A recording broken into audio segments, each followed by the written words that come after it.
Good morning, Cullman, and thank you for joining us on Cullman Today. I'm your host, Dustin Isom, and today is Thursday, December 12th.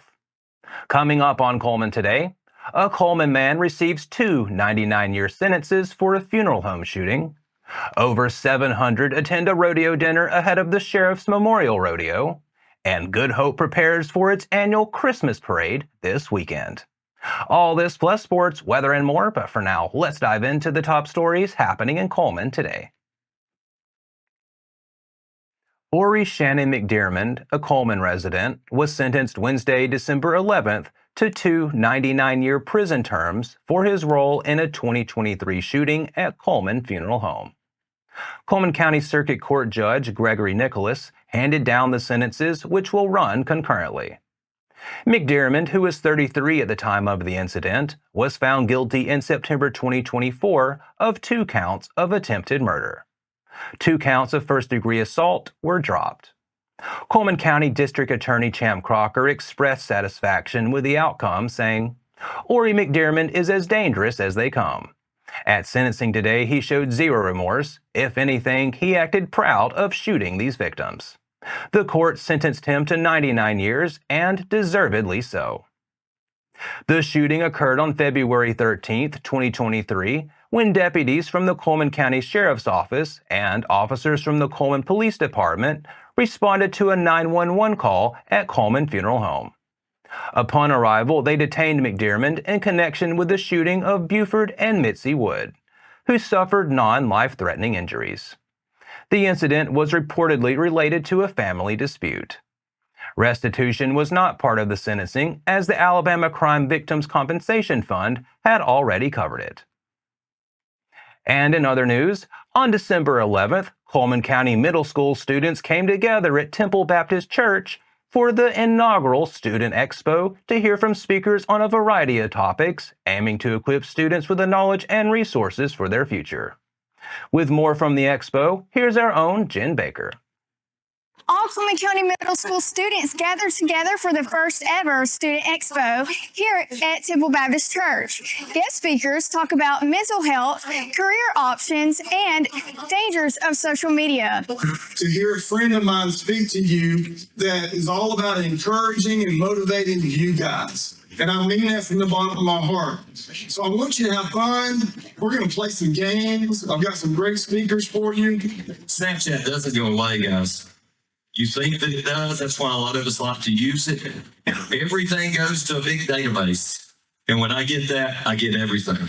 So we're going to play a few games this morning. And we're going to also take a little bit of time to highlight some of our students in our programs at our Career Center. We're going to start off by highlighting our culinary arts. Why don't y'all come on over here real quick? Culinary students. You have to decorate a Christmas tree, a decorated Christmas tree. And the 3 of you have to work together on your tree, and you're going to have 2.5 minutes to get the best tree decorated. And my culinary arts students are going to be the judge. Don't step down. So the more good decisions I made, the better things happen for me. I want to encourage you, if you're going in the wrong direction, you can change. You don't always have to be this person. Y'all give Malia a big hand. Give another hand. Big Malia. So, Malia, how old are you? I'm 13. 13. How old is the younger sibling you were referring to? 5. 5, okay. So who should know more about life, you or the 5-year-old? Me. Okay. What's the 5-year-old's name? What's his name? His name is Easton. All right, Easton. All right, I look like the bat. You probably don't know anything about that, but I like that. All right. So why do you know more than Easton? Is it because you're cool? Like, what makes you so much smarter than Easton? Well, I'm older and I've experienced a lot more than he has. My name is Joseph Casillas Jr. My dad's name is Joseph Casillas, and I've learned today to be thankful for everything your parents do for you. Everything that they do for you, be thankful for it.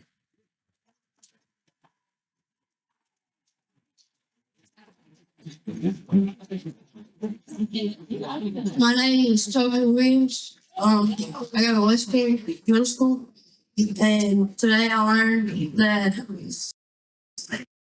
appropriate pictures of you or anybody else around you, so that you're better later on in life.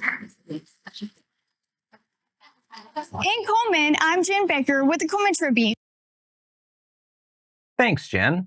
And to finish up our top stories this morning, more than 700 people turned out Tuesday night at Cotton Creek Warehouse for a dinner ahead of the Cullman County Sheriff's Office Jimmy Arrington Memorial Rodeo.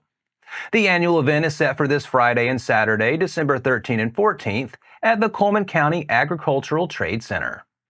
On Thursday morning, December 12th, Cullman County Sheriff Matt Gentry and the Cullman County Sheriff's Office will host a special mini rodeo for the area's special needs students, an event close to his heart.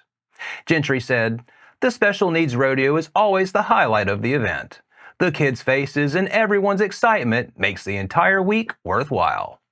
The 4L and Diamond S Rodeo Company will once again provide a championship caliber show. Gates open at 5 p.m. on Friday and Saturday, and each night features a kids' scramble at 7 p.m., with the rodeo kicking off at 7:30. Tickets are available at the door, and admission for adults is $10, children and students $8, and kids 6 and under get in free. It's cash only, but an ATM will be available on site. The Cullman County Agricultural Trade Center is located at 17645 U.S. Highway 31 North. And that's all for our top stories this morning. After the break, we'll dive into local high school basketball action as the Good Hope Raiders take on Oneonta. Sports is up next. Step into Cullman, where local heroes and community spirit shine. Introducing Community Matters Magazine from the Cullman Tribune, your guide to inspiring tales and community spirit. Celebrate our local champions and dive into the festivities at Christ Kindle Market. Feel the season's cheer and discover stories that inspire.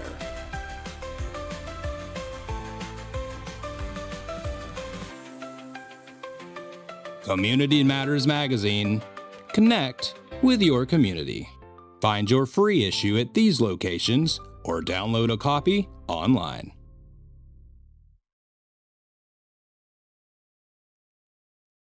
Welcome back. In sports today, we've got highlights from Tuesday night's local hoops action featuring the Good Hope Raiders defending their home court.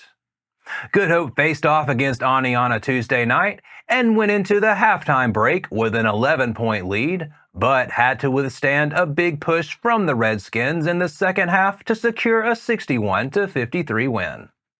Baskets by Tucker Malin and Tyler Cohn kept the score knotted at 4 midway through the first quarter, but a pair of three-pointers on the other end allowed Oneonta to pull ahead 10-4. Gavin Pace knocked down a three to trim the lead to 10-7, and he took a steal the other way for an easy basket to make it a one-point game with just over a minute to play in the opening period. Malin laid one in to tie things up at 11 with 30 seconds on the clock, but the Redskins were able to move back in front 12-11 by the start of the second quarter. Oneonta pulled ahead 15-11 early in the second, but Malin scored inside and Jacob Haynes split a pair of free throws to cut the lead to 15-14.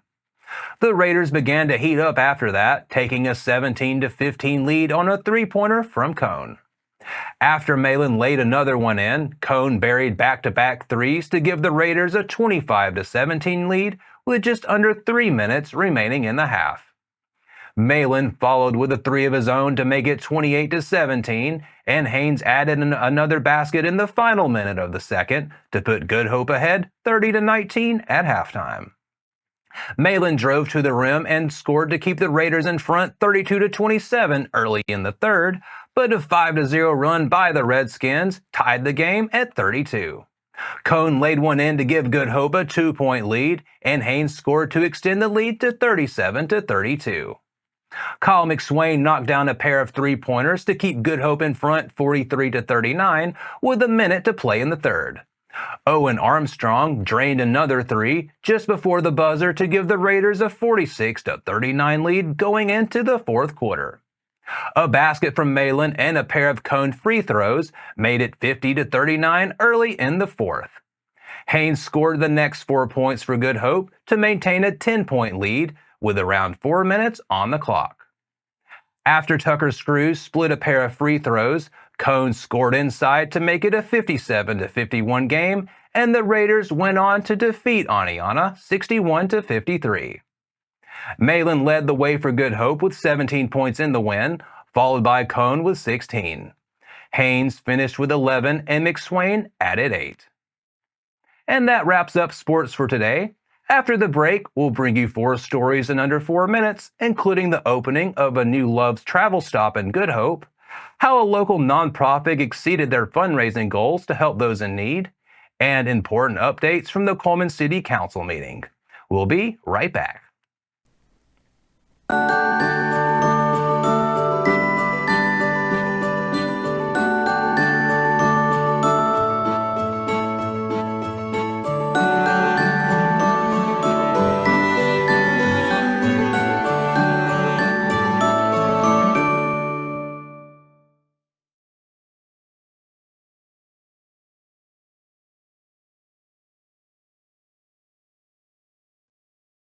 Hello and welcome back. Now it's time to speed things up with a news rundown. 4 stories in under 4 minutes. Good Hope City Council met Monday night to finalize preparations for this weekend's holiday events. The annual Good Hope Christmas Parade is set for this Saturday, December 14th at 2 p.m. Councilman Greg Brown will serve as the Grand Marshal. The parade will begin at the Good Hope High School football field and conclude at Good Hope City Hall. Following the parade, Christmas in the Park will take place from 3 until 5 p.m. at Municipal Park. Families can enjoy free food, ornament crafts, pictures with Santa, and more. In other news, the new Love's travel stop on County Road 222 near exit 305 is scheduled to open today at 7 a.m. The city also announced safety improvements coming to County Road 437 at Good Hope School Road.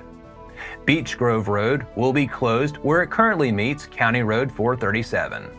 Traffic will use a new route with stop signs at Daystar Drive, aiming to enhance safety as recommended by engineers. Good Hope's next City Council meeting is Monday, December 16th at 6:30 p.m. at Good Hope City Hall. Meanwhile, at Monday night's Cullman City Council meeting, President Jenny Folsom presented $600,000 to Cullman City Schools Superintendent Kyle Koloff, supporting Cullman City Schools' capital improvements as part of the city's 10-year commitment. Council members also recognized student athletes from Cullman High School, presenting certificates and Chris Kindle Market coupons to teams celebrating significant achievements this year.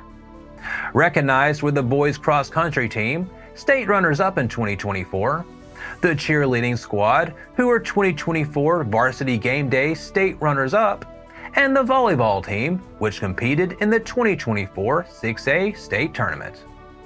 Cullman Fire Chief Darren Peoples introduced the department's 4 newest firefighters: Avier Torres, Jade Blocker, Kane Yates, and Nick Wood.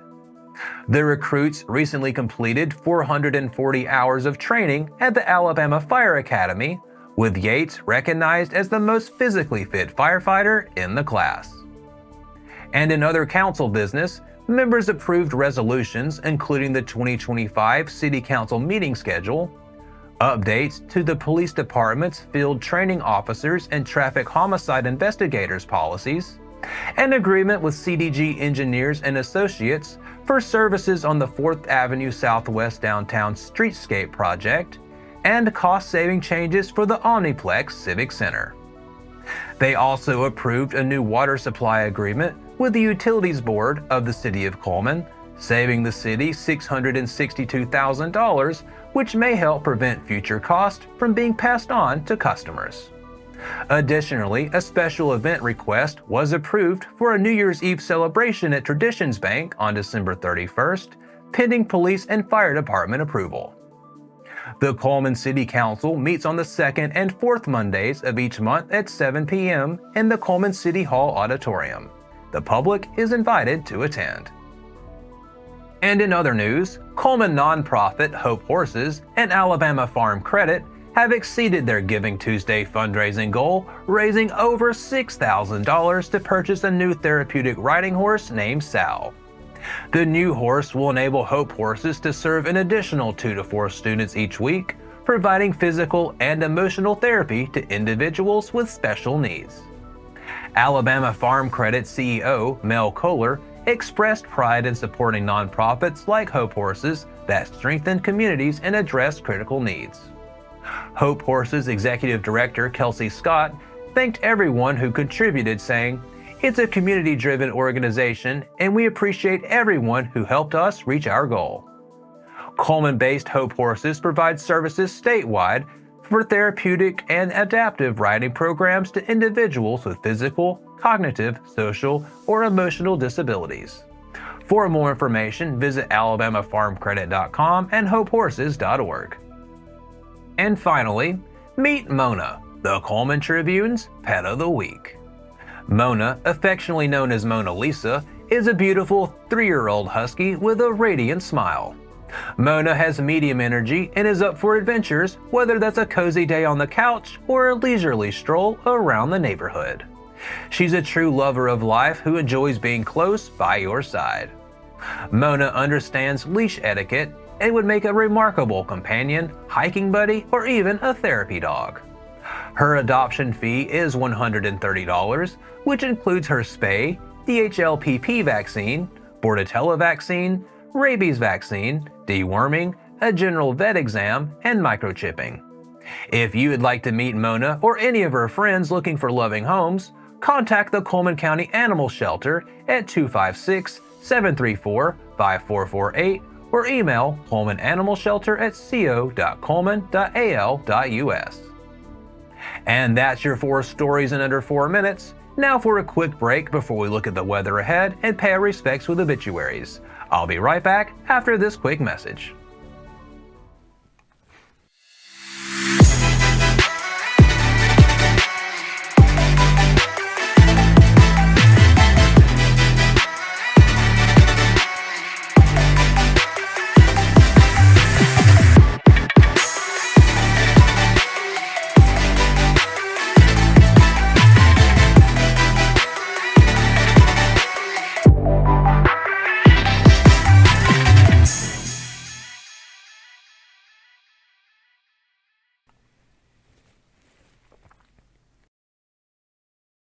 Welcome back.